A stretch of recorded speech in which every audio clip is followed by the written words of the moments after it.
জীবনে এমন মানুষ খুঁজে পাওয়া কঠিন যে কোনো দিন আফসোস করেনি। চাকরি হারানোর পর, পরীক্ষায় ব্যর্থ হওয়ার পর, ব্যবসায় লোকসান হলে কিংবা প্রিয় কাউকে হারানোর পর আমরা প্রায়ই বলি, যদি আমি সেদিন এমনটা না করতাম, যদি আরেকটু আগে পৌঁছাতাম, যদি ওই সিদ্ধান্তটা না নিতাম। কিন্তু কখনো কি ভেবে দেখেছেন ইসলামে এ ধরনের যদি নিয়ে কি বলা হয়েছে? রাসূল সাল্লাল্লাহু আলাইহি ওয়াসাল্লাম এই বিষয়ে অত্যন্ত গুরুত্বপূর্ণ একটি নির্দেশনা দিয়েছেন। সহিহ মুসলিমের একটি হাদিসে তিনি বলেন, শক্তিশালী মুমিন আল্লাহর কাছে দুর্বল মুমিনের চেয়েও প্রিয় অধিক। তবে উভয়ের মধ্যেই কল্যাণ রয়েছে। তোমার উপকারে আসে এমন বিষয়ে আগ্রহী হও, আল্লাহর সাহায্য চাও এবং দুর্বল হয়ে পড়ো না। আর যদি কোনো বিপদ আসে তাহলে বলো না, যদি আমি এমন করতাম তাহলে এমন হতো। বরং বলো, আল্লাহ যা নির্ধারণ করেছেন তাই হয়েছে।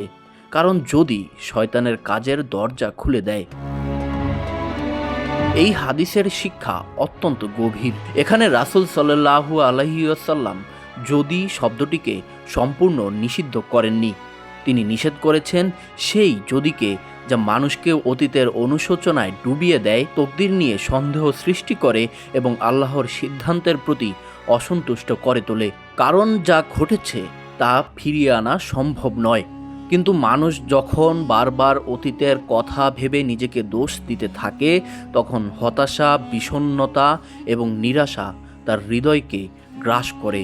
আর ঠিক এই দুর্বল মুহূর্তেই শয়তান মানুষের মনে ফিসফিস করতে শুরু করে, সব শেষ, তোমার আর কিচ্ছু হবে না, আল্লাহ তোমাকে সাহায্য করেনি।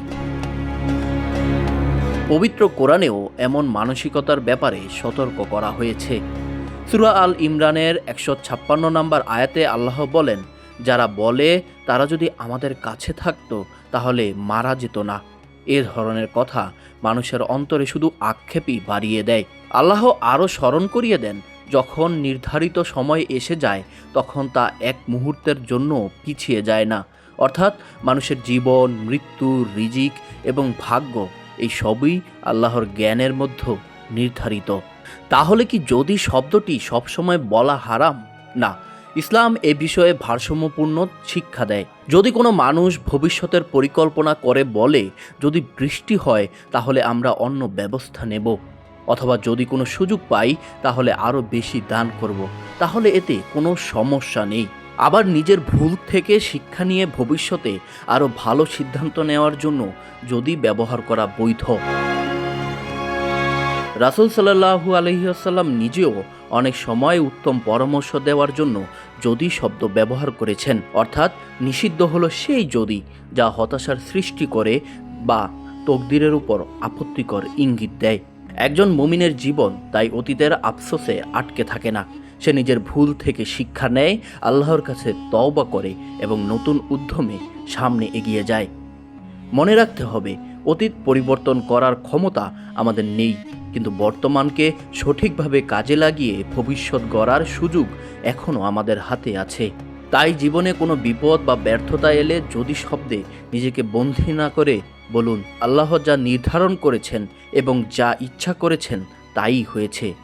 এই বিশ্বাসই একজন মুমিনকে হতাশা থেকে বাঁচায়, শয়তানের কুমন্ত্রণা থেকে রক্ষা করে এবং আল্লাহর প্রতি পূর্ণ আস্থা নিয়ে সামনে এগিয়ে যাওয়ার শক্তি দেয়।